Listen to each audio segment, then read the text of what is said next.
Welcome back. ત્રિનેત્રમાં આગળ વધીએ તો આજના સમયમાં કોઈને રાજનીતિમાં જો ઉમેદવારી કરવાની તક મળતી હોય તો તકનો લાભ સૌ કોઈ ઉઠાવવાના જ છે, પરંતુ વડોદરામાં એક એવો કિસ્સો બન્યો કે જ્યાં રાજકારણ સામે સામાજિક રિવાજનો વિજય થયો છે। એક મહિલા ઉમેદવારે સામે ચાલીને પોતાની ઉમેદવારી પરત ખેંચી લીધી। કેમ આવું કર્યું, આવો જાણીએ।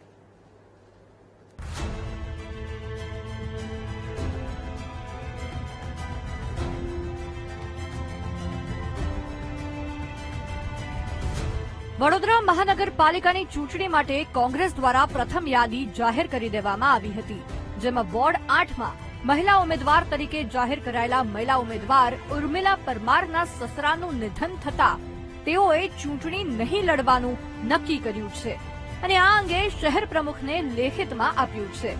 પરંતુ ઉર્મિલાબેને આવું કેમ કર્યું, તો સાંભળો તેમના પતિ શું કહે છે। વર્ષોથી કોંગ્રેસ તરફી રહ્યા છે અને પાર્ટીએ ફાધરની પણ ઈચ્છા એવી હતી કે આપણા કુટુંબમાં એક ટિકિટ આવે તો સારું, એટલે અમે ટિકિટ માંગી હતી, ટિકિટ પાર્ટીએ આપી હતી।